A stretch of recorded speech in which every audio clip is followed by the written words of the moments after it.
Friends, welcome back to the session on Western philosophy. Today we are going to discuss on Plato's theory of knowledge.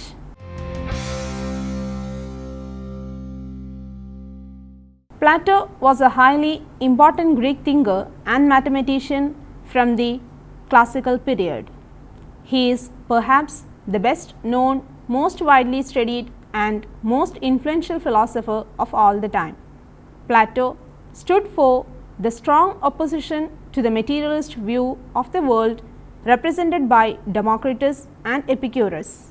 Plato helped to lay the foundation of the whole Western philosophy. He begins from Socrates, especially Socrates' idea about the close connection between virtue, happiness and knowledge, but explores questions of epistemology, metaphysics and political philosophy which Socrates probably never addressed. Plato was the founder of the famous academy in Athens, which was the first institution of higher learning in the Western world. The philosophical school which he developed at the academy was known as Platonism and its later offshoot as Neoplatonism. Plato is perhaps the first philosopher whose complete works are still available to us. He wrote no systematic treatises giving his views, but he wrote a number of superb dialogues written in the form of conversations. In his dialogues, Plato discussed every kind of philosophical idea including ethics, metaphysics, political philosophy, epistemology, philosophy of mathematics and the theory of art. Plato's main intention is his dialogues was more to teach his students to think for themselves and to find their own answers to big questions rather than blindly follow his own opinions. Some of his famous works are Republic, Apology, Meno, Theaetetus, Statesman and Laws, etc. Dialectical method. Dialectic is a superior knowledge, studies the world of the ideas, that is to say, the immutable, universal and eternal being, and is identified with philosophy. Plato's system makes a division of philosophy into 1. Logic or dialectic including epistemology, 2. Metaphysics including physics and psychology, 3. Ethics including politics. Plato formulated a theory, dialectic or logic, in which he described the art of forming and combining concepts. He clearly understood the great importance of the problem of knowledge in the philosophy of his days. Genuine knowledge can be authenticated only through reason. The advance from opinion to genuine knowledge demands desire for truth. The love of truth impels everyone to be dialectic. Dialectics is the art of thinking in concepts. The concept or idea already exists in the soul of oneself. Realities must exist corresponding to our universal ideas. Material world as it seems to us is not the real world, but only a shadow or a poor copy of the real world according to Plato. Pure matter and pure form can never be perceived, only comprehended abstractly by the intellect. According to Plato, true knowledge or intelligence is the ability to grasp the world of forms with one's mind, even though his evidence for the existence of forms is intuitive only. In order to rise above the limits of perception, we have to adopt the dialectical method, which consists of 2 stages. Number 1, proceeding from particular instances to a general idea. Number 2, division of general idea into species. Dialectical method involves the interconnected use of generalization and classification. So, it is reasoning in terms of conceptual knowledge. Ideas are numberless and constitute a well-ordered world arranged in a logical order under the highest idea. of the good. The universe, conceived by Plato, is logical system of ideas governed by the idea of good. It is the philosophy to understand the inner order and connections of the universe and to conceive its essence. Theory of knowledge or the doctrine of ideas. Plato's theory of ideas is his most original philosophical achievement. Plato regarded concepts or ideas as non-empirical. They are the universal principles that lie immanent in the souls of man, and ideas form the starting point of all knowledge. So, Plato rejected the common sense view of ideas as derived from experience. No particular experience is an absolute representation of the related concept. So, the truths of mathematics, the ideals of beauty, truth and good are concepts existing independently of our perception. The highest segment in the hierarchy of knowledge is rational insight, composed of concept or forms of knowledge. Ideas are the essence of things or the universal forms of existence. According to Plato, a concept, ideal, form are not mere thoughts of objects. They exist in their own capacity, and hence ideas are substances existing in and for them. Ideas are independently real, and particular objects are only copies or reflection. Particular arises and vanishes in the course of time, but concepts exist forever. So, concepts are the original, eternal and transcendental. Each individual man is finite in place and time, but the universal essence of humanness is eternal and infinite. Plato's idealism was most famously captured and illustrated in his allegory of the cave from his best known work, The Republic. He represented man's condition as being chained in the darkness of a cave with only the false light of a fire behind him. He perceives the world by watching the shadows on the wall in front, not realizing that this existence is wrong. He described how some people would immediately be frightened and want to return to the familiar dark existence of the cave, while the more enlightened would look at the sun and finally see the world as it truly is. Plato distinguished clearly the world of ideas from the world of objects. Idealism establishes the independent objectivity of ideas that belong to a higher realm of existence, which Plato called heaven of ideas.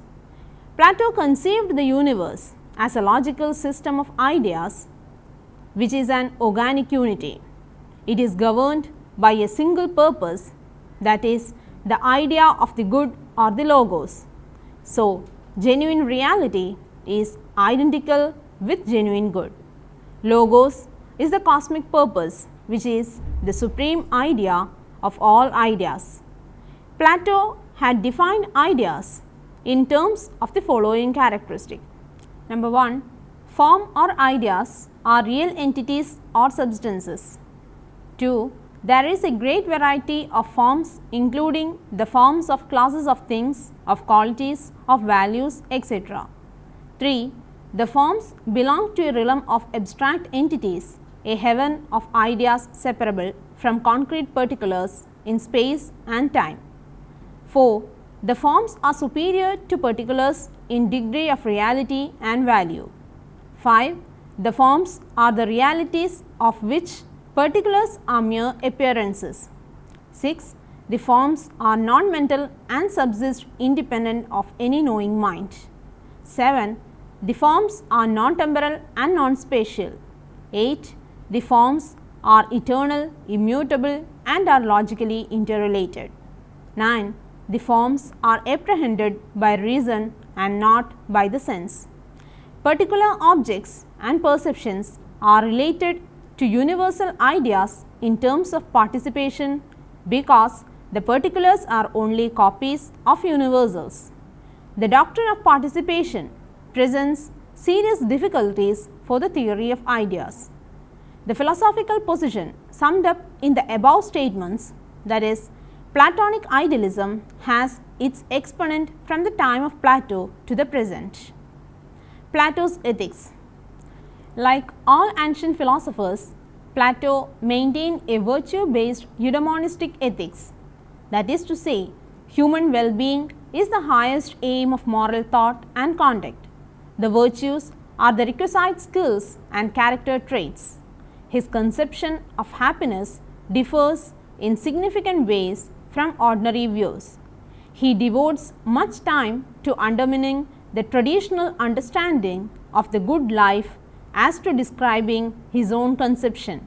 He regards happiness as a state of perfection that is hard to comprehend because it is based on metaphysical presuppositions and it seems to be out of the realm of ordinary understanding. Plato follows the path of Socrates in his ideal philosophy. Ethics is the higher and greater study for the philosopher. To Plato, ethical knowledge is a rational will, a will which obeys the command of reason by conquering feeling and emotions. For Plato, happiness is the consequence of the harmonious working of all the function of the soul. A just man alone will get happiness in which the will has been under the control of reason. The theory of ideas implies the overcoming of the sophistic moral relativism. The ideas of justice and rightness become the perfect criteria for distinguishing right from wrong or fair from unfair. The ideas are values themselves. Plato's ethics tries to find out what is the highest rightness for man, rightness whose attainment implies happiness and which is achieved by the practice of virtue. The highest rightness can be understood in two ways. A good life cannot be achieved neither by the only means of moderate pleasures nor by the only means of wisdom, but by a mixture of both simply because man is a mixture of animal and intelligence. According to other philosophers, Plato's highest rightness means contemplating the ideas, contemplation which is the supreme happiness. In this sense, the virtue as the method for achieving the highest rightness performs an analogous role as dialectic, the method for achieving the intelligible world. By means of the practice of virtue, we achieve the highest rightness and therefore the supreme happiness. Virtue is the natural disposition for rightness of our souls, and as our souls have three elements, there will be three peculiar virtues, one for each one of them. Self-control for the concupiscent element, certain order and moderation of the pleasures, strength or braveness for the irascible element. The strength allows man surpasses suffering and sacrifices pleasures if necessary, and wisdom or prudence for the rational element, which rules the whole human behavior. The virtue of the soul as a whole is justice, which settles order and harmony between those three elements and is obviously the most important virtue. Along with this practical explanation of virtue, Plato defends a more intellectual theory particularly related with the theory of the ideas. Virtue is the knowledge of what is right for man, or better, the knowledge of the idea of rightness, and is mainly identified with wisdom or prudence. We should remember the ideas allow Plato surpasses the moral relativism of the sophist, as the idea of rightness implies there is an absolute point of view. In Plato's Republic, we see one of the earliest attempts at a systematic theory of ethics. Plato wants to find a good definition for justice, a good criterion for calling something just. But Plato says, for sometimes it is just to withhold the truth or not return what was borrowed. Plato's suggestion for justice is twofold: justice for the state and justice for the soul. Justice for the state is achieved when all basic needs are met. Three classes of people are needed: artisans and workers to produce goods, soldiers to defend the state, and rulers to organize everything. But you cannot have a just state without just man, especially just rulers. And so, we must also achieve justice of the soul. Plato believed the soul had three parts: reason, appetite, and honor. The desires of these three parts conflicted with each other. For example, we might have a thirst or appetite for water, but resist accepting it from an enemy for fear of poison. Justice of the soul requires that each part does its proper function and that their balance is correct. Justice of the soul merges with justice of the state in that men fall into one of the three classes depending on how the three parts of their soul are balanced. One's class depends on early training, but mostly persons are born bricklayers, soldiers, and kings, depending on the balance between the three parts of their soul. The philosopher king is one who can see the good, that transcendent entity to which we compare something when we call it good. As every Greek, Plato thinks man is naturally a social being. That's why there are states. The individual can reach his utmost accomplishment in the state, but only in a perfect state. Plato divides the state or society in three classes following the three elements of the soul. The state is a great organism with the same material and immaterial requirements and ethical aims as man. The rational element of the soul is represented by the class of the governors, who are philosophers. The irascible element is represented by the social class of the soldiers, the concupiscent element by the craftsmen. The philosophers whose particular virtue is wisdom or prudence, which are capable for government, the soldiers whose virtue is the strength, must defend and keep safe the polis. The craftsmen whose virtue is self-control provide the commodities needed in the state. Thus, a total parallelism between anthropology, ethics, and policy is settled down. The three social classes are needed, but each one enjoys different rank and dignity. The aim of the state is justice, the common welfare of all the citizens, which would only be possible if every class fulfilled its own role. Philosophers have to be governors, or governors have to be philosophers. Of course, philosophers do not seek their own interest, but the community's. Philosophers must seek the general welfare, and so, trying to avoid temptations and useless distractions, they neither have private property nor family. Their main purpose is wisdom, which enables them to carry out their mission of government. Soldiers also sacrifice family and private property, only the craftsmen are allowed to them. Craftsmen do not need education except the professional for their own task, and they must obey political powers. In this ideal state, only a very best selected minority have power. Though the social classes are not closed up, social mobility is controlled by rigorous criterion. Plato's ideal state is clearly aristocratic. Finally, along with this description of the ideal society, Plato describes and assesses the actual forms of government. There are 5, but they all come from the monarchy or aristocracy by progressive decay: military dictatorship, oligarchy, democracy, and the worst of all, tyranny. Monarchy or aristocracy is the most perfect form of government, is the government of the best individuals. The state is educational institution, the instrument of civilization, which has its foundation in the highest kind of knowledge attainable, that is philosophy. Plato's republic is the best portrayal of a perfect state, the dream of a society exemplifying the principles of justice.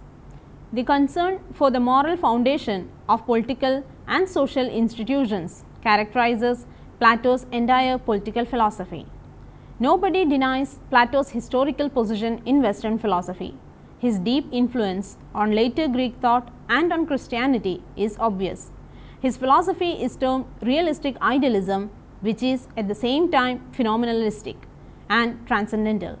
Anyway, critics have pointed out that Plato is in sharp contrast with the common sense view of real. Plato was responsible for introducing the dualism between the world of thought and the world of objects. It is undeniable that Plato was a great thinker that offered countless contributions to political philosophy. Plato can be best understood as laying the foundation of all purely intellectual traditions in Western thought. Plato believes that we can find truth by analyzing general concepts. Although Plato's ideas were sometimes construed as too utopian because of his idealistic view, as Christians we should not lose focus of this because this is the world we should aspire to. Now let us summarize. The towering figure of Plato stands out among the world philosophers. Plato has influenced Western thought in all its implications. Philosophy, religion, ethics and theology all has been influenced by Plato till the 13th century. Plato was the main religious philosopher of Christianity. Plato accepts the doctrine of the immortality of soul and was interested in psychology. Plato was greatly influenced by Socrates, by Orphism and Pythagoreanism with the belief in rebirth, transmigration and the immortality of soul. While establishing idealism, Plato has given birth to the dualism of sense and reason, the intelligible world and the world of becoming good and God. His standard of moral judgment was really the well-being or happiness of the soul. Plato's philosophy is rationalistic in the sense that it holds a rational knowledge of the universe to be possible. His philosophy is realistic by affirming the forms or ideas. In epistemology, although some have imputed to Plato the remarkably modern analytic view that knowledge is justified through belief, Plato more often associated knowledge with the apprehension of unchanging forms and their relationships to one another. He argued that knowledge is always proportionate to the realm from which it is gained, so that if one derives an account of something experientially, then the views attained will be mere opinions. On the other hand, if one derives an account of something by way of the non-sensible forms, then the views attained will be pure and unchanging. In ethics, Plato had a teleological or goal-oriented worldview, and the aim of his ethics was therefore to outline the conditions under which a society might function harmoniously. He considered virtue to be an excellence of the soul, and insofar as the soul has several components, example reason, passions, spirit, there will be several components of its excellence. The excellence of reason is wisdom, the excellence of the passions are attributes such as courage, and the excellence of spirit is temperance. Finally, justice is that excellence which consists in a harmonious relation of the other three parts. He believed then that virtue was a sort of knowledge, the knowledge of good and evil that is required to reach the ultimate good, eudaimonia, which is what all human desires and actions aim to achieve, and as such he was an early proponent of eudaimonism or virtue ethics. Plato's philosophical views had many societal and political implications, especially on the idea of an ideal state or government. Plato's cardinal virtues may be accepted as the basis and adapted to the requirements of modern society. Now there are few assignments for you to work out. Number 1, give a brief account on Plato's dialectical method. 2, describe Plato's notion of virtue. 3, elucidate Plato's epistemology. 4, explain how Socratic method differs from cardinal virtues. 5, give a brief account on the allegory of cave of Plato. There are few references for you. 1. Tilly Frank, History of Philosophy, Central Publishing House, Allahabad. 2. Y. Mashi, A Critical History of Western Philosophy, Motilal Banarsidass, 1999. 3. Sinha Jadunath, A Manual of Ethics, New Central Book Agency, 1994. 4. Stewart David, Blocker Jean H., Fundamentals of Philosophy, Darling Kindersley Private Limited, 2008. Thank you for watching this program. See you next time. Until then, bye.